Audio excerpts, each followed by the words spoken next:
La question du latin de Guy de Maupassant. Cette question du latin, dont on nous abrutit depuis quelque temps, me rappelle une histoire de ma jeunesse. Je finissais mes études chez un marchand de soupe d'une grande ville du centre, à l'institution Robineau, célèbre dans toute la province par la force des études latines qu'on y faisait. Depuis 10 ans, l'institution Robineau battait à tous les concours, le lycée impérial de la ville et tous les collèges des sous-préfectures. Et ces succès constants étaient dus, disait-on, à un pion, un simple pion, Monsieur Piquedent, ou plutôt le père Piquedent. C'était un de ces demi-vieux tout gris, dont il est impossible de connaître l'âge et dont on devine l'histoire à première vue. Entré comme pion à 20 ans dans une institution quelconque, afin de pouvoir pousser ses études jusqu'à la licence ès-lettres d'abord, et jusqu'au doctorat ensuite, il s'était trouvé engrené de telle sorte dans cette vie sinistre qu'il était resté pion toute sa vie. Mais son amour pour le latin ne l'avait pas quitté et le harcelait à la façon d'une passion malsaine. Il continuait à lire les poètes, les prosateurs, les historiens, à les interpréter, à les pénétrer, à les commenter, avec une persévérance qui touchait à la manie. Un jour l'idée lui vint de forcer tous les élèves de son étude à ne lui répondre qu'en latin, et il persista dans cette résolution, jusqu'au moment où ils furent capables de soutenir avec lui une conversation entière, comme ils l'eussent fait dans leur langue maternelle. Il les écoutait ainsi qu'un chef d'orchestre écoute répéter ses musiciens, et à tout moment, frappant son pupitre de sa règle, « Monsieur le frère, vous faites un solécisme. Vous ne vous rappelez donc pas la règle? Monsieur Plantel, votre tournure de phrase est toute française et nullement latine. Il faut comprendre le génie d'une langue. Tenez, écoutez-moi. » Or il arriva que les élèves de l'institution Robineau emportèrent en fin d'année tous les prix de thème, version et discours latins. L'an suivant, le patron, un petit homme rusé comme un singe, dont il avait d'ailleurs le physique grimaçant et grotesque, fit imprimer sur ses programmes, sur ses réclames, et peindre sur la porte de son institution. Spécialité d'études latines, 5 premiers prix remportés dans les 5 classes du lycée, 2 prix d'honneur au concours général, avec tous les lycées et collèges de France. Pendant 10 ans, l'institution Robineau triompha de la même façon. Or mon père, allégé par ses succès, me mit comme externe chez ce Robineau, que nous appelions Robinetto ou Robinettino, et me fit prendre des répétitions spéciales avec le père Piquedent, moyennant 5 francs l'heure, sur lesquels le pion touchait 2 francs et le patron 3 francs. J'avais alors 18 ans, et j'étais en philosophie. Ces répétitions avaient lieu dans une petite chambre qui donnait sur la rue. Il advint que le père Piquedent, au lieu de me parler latin comme il faisait à l'étude, me raconta ses chagrins en français. Sans parents, sans amis, le pauvre bonhomme me prit en affection et versa dans mon cœur sa misère.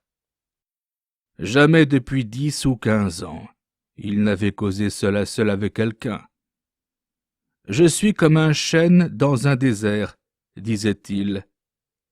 sicut quercus in solitudine. Les autres pions le dégoûtaient. Il ne connaissait personne en ville, puisqu'il n'avait aucune liberté pour se faire des relations. Pas même les nuits, mon ami, et c'est le plus dur pour moi.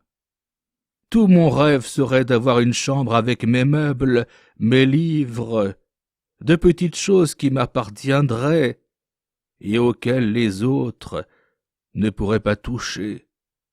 Et je n'ai rien à moi, rien que ma culotte et ma redingote. Rien, pas même mon matelas et mon oreiller. Je n'ai pas 4 murs où m'enfermer, excepté quand je viens pour donner une leçon dans cette chambre. Comprenez-vous ça, vous, un homme qui passe toute sa vie sans avoir jamais le droit, sans trouver jamais le temps de s'enfermer tout seul, n'importe où, pour penser, pour réfléchir, pour travailler, pour rêver. Ah, mon cher, une clé, la clé d'une porte qu'on peut fermer. Voilà le bonheur, le voilà, le seul bonheur. Ici, pendant le jour, l'étude avec tous ces galopins qui remuent, et pendant la nuit, le dortoir avec ces mêmes galopins qui ronflent, et je dors dans un lit public, au bout des 2 fils de ces lits de polissons que je dois surveiller. Je ne peux jamais être seul, jamais. Si je sors, je trouve la rue pleine de monde. Et quand je suis fatigué de marcher, j'entre dans un café plein de fumeurs et de joueurs de billard. Je vous dis que c'est un bagne. Je lui demandais: « Pourquoi n'avez-vous pas fait autre chose, monsieur Piquedent ?» Il s'écriait: « Et quoi, mon petit ami, quoi ? Je ne suis ni bottier, ni menuisier, ni chapelier, ni boulanger, ni coiffeur. Je ne sais que le latin, moi, et je n'ai pas de diplôme qui me permette de le vendre cher. Si j'étais docteur, je vendrais 100 francs ce que je vends 100 sous, et je le fournirais sans doute de moins bonne qualité, car mon titre suffirait à soutenir ma réputation. Parfois il me disait: « Je n'ai de repos dans la vie que les heures passées avec vous. Ne craignez rien, vous n'y perdrez pas.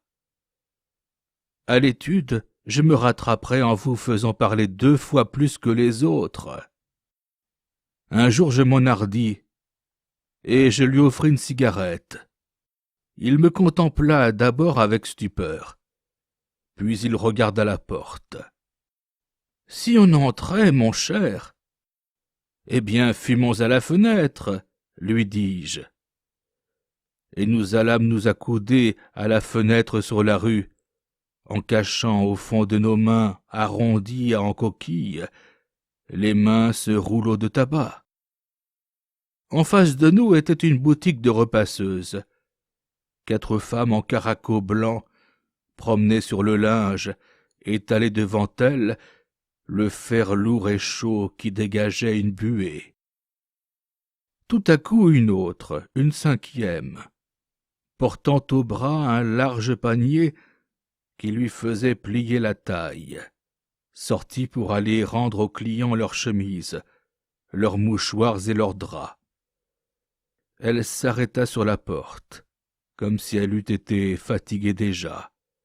Puis elle leva les yeux, sourit en nous voyant fumer, nous jeta de sa main restée libre un baiser narquois d'ouvrière insouciante, et elle s'en alla d'un pas lent, entraînant ses chaussures. C'était une fille de 20 ans, petite, un peu maigre, pâle, assez jolie, l'air gamin, les yeux rieurs, sous des cheveux blonds mal peignés. Le père Piquedent, ému, murmura: « Quel métier pour une femme! un vrai métier de cheval. Et il s'attendrit sur la misère du peuple. Il avait un cœur exalté de démocrate sentimental, et il parlait des fatigues ouvrières avec des phrases de Jean-Jacques Rousseau et des larmoiements dans la gorge.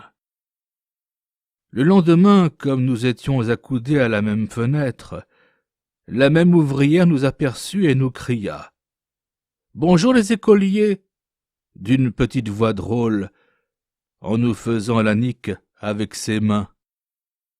Je lui jetai une cigarette, qu'elle se mit aussitôt à fumer, et les 4 autres repasseuses se précipitèrent sur la porte, les mains tendues, afin d'en avoir aussi.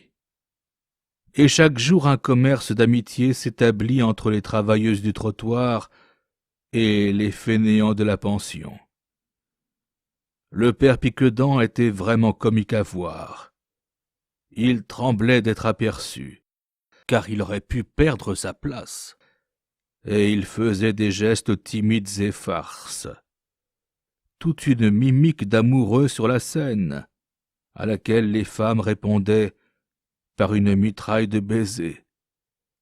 Une idée perfide me germait dans la tête. Un jour, en entrant dans notre chambre, je dis tout bas au vieux pion « Vous ne croiriez pas, monsieur Piquedan, j'ai rencontré la petite blanchisseuse. Vous savez bien, celle au panier. Et je lui ai parlé. » Il demanda, un peu troublé par le ton que j'avais pris. « Que vous a-t-elle dit ?» Elle m'a dit, mon Dieu, elle m'a dit qu'elle vous trouvait très bien.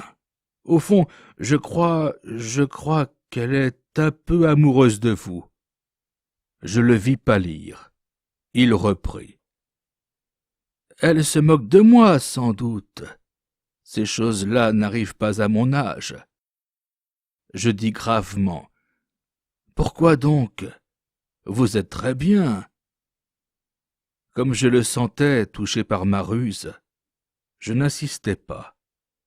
Mais chaque jour, je prétendis avoir rencontré la petite et lui avoir parlé de lui, si bien qu'il finit par me croire et par envoyer à l'ouvrière des baisers ardents et convaincus.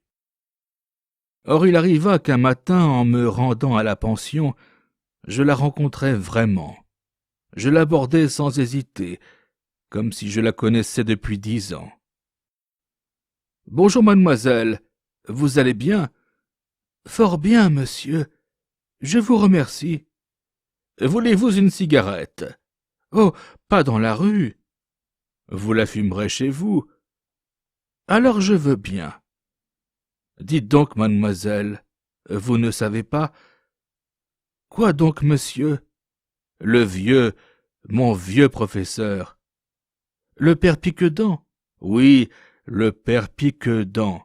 Vous savez donc son nom ? » ?»« Parbleu, eh bien, il est amoureux de vous. » Elle se mit à rire comme une folle et s'écria « C'te blague !» Mais non, ce n'est pas une blague. Il me parle de vous tout le temps des leçons. Je parie qu'il vous épousera, moi. Elle cessa de rire. L'idée du mariage rend grave toutes les filles. Puis elle répéta incrédule.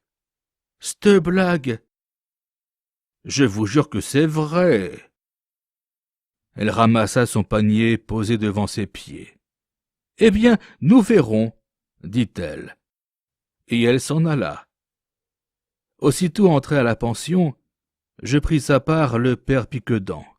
« Il faut lui écrire, elle est folle de vous. » Et il écrivit une longue lettre doucement tendre, pleine de phrases et de périphrases, de métaphores et de comparaisons, de philosophie et de galanterie universitaire, un vrai chef-d'œuvre de grâce burlesque, que je me chargeai de remettre à la jeune personne. Elle la lut avec gravité, avec émotion. Puis elle murmura Comme il écrit bien, on voit qu'il a reçu de l'éducation. C'est-il vrai qu'il m'épouserait?